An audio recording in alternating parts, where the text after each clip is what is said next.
Nisambula Vinaka, and a very good morning to you all. Thank you indeed for this opportunity to officially address the Council. Given your role as government's advisor, strategist, advocate and regulator on interest and developments for older persons in Fiji, I also have a keen interest in the long and short-term approaches that will ensure protection, health, inclusivity and the provision for enabling environments for our older persons here.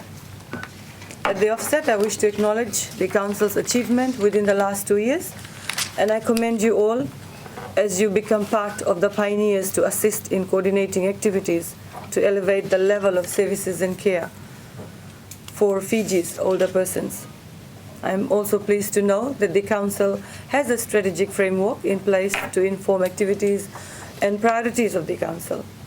I also note the decisive step by the Council in 2015 to establish the executive and administrative structure to support the activities prior to the 2017 budget consultations in the second half of the year. Ladies and gentlemen, the global consciousness and commitment towards the welfare of the elderly is rapidly growing, and population aging is becoming an important item on the national agenda of many countries. Global commitment towards the issue was further enhanced when the United Nations declared 1999 as the year of the older persons, and at Madrid in 2002, where the Second World Assembly on Aging was held. In Fiji, as is happening worldwide, the population is aging, a result of the demographic transition wherein declining fertility rates and improvement in social conditions such as education, health facilities, sanitary conditions, living standards and diet have played a crucial role in lowering mortality rate and thus increasing lifespans.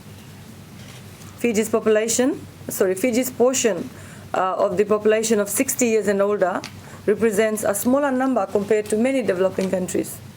Nonetheless, Fiji's elderly population has increased over the past 2 decades, and with a further increase expected in the next 50 years. According to the last 2007 national census, Fiji's total population was recorded at 837,271. Older persons, 60 years and above, comprise 7.5% of Fiji's population, with a registered total of 62,940 people.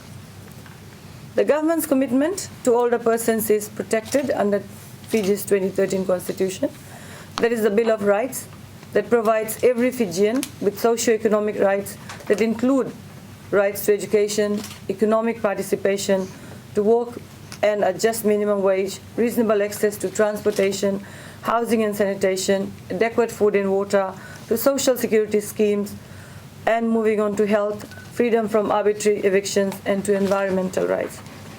Under Fiji's 5-year and 20-year National Development Plan, government's major objective is to improve the living standards of all Fijians.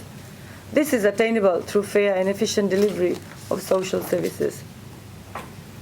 Ladies and gentlemen, the National Aging Policy of 2011 provides the official framework upon which government and its partners will endeavour to improve the living conditions, health, welfare and the general quality of life of older persons in Fiji, both now and in the future. The fourth macro instrument is in relation to the National Council of Older Persons Decree of 2012. This had enabled the Ministry to establish NCOP, which is specifically mandated to strengthen the partnership and collaboration between government, families, community-based organizations, traditional village communities, non-government organizations, civil society organizations, and the private sector. This will assist us in creative and inclusive, protective, healthy, and supportive environment for older persons and represents the rights and interests of older persons in Fiji at all levels. This year, an additional responsibility for my ministry will be the administration of the 3 senior citizens' homes, which will be transferred officially from the Ministry of Health and Medical Services within the next few months. Apart from the physical administration of these 3 homes, the ministry will also be responsible for the care and protection of the old age persons accommodated within these 3 institutions, as well as the rights and interests of older persons in our communities. Thus, NCOP's challenge is to be the leading agency to champion the dignity, rights, and well-being of our senior citizens. The justifications of why we need to do that, do what is being laid out to be implemented, are very clear. The onus is now on the Council on how it can work to build on its existing and potential partners to raise the platform of addressing the aged issues in our country. The Council needs to reflect on its past approaches and take bold steps to include seniors in its drive to implement its activities as it becomes an empowerment for and by older persons when they participate. The younger generation and the middle-aged need to appreciate our senior citizens, as we will one day become aged and we will have our own expectations as well. This is where innovative partnership and activities come in. Ladies and gentlemen, we must importantly understand the situation of our aged citizens, because it's only when we appreciate and empathize with our elders that we become more compassionate to deliver services differently and with a much more humane approach. As the saying goes, I believe there is no success without passion. Once again, I would like to thank the Council members and your diligence over the last few years. Let me assure you that this target group is also part of the government's commitment, and I will work closely with the Council to ensure we deliver what we promise. I wish you all the very best in your activities as a Council in 2016. And may I now invite you to commence with your deliberations. Thank you.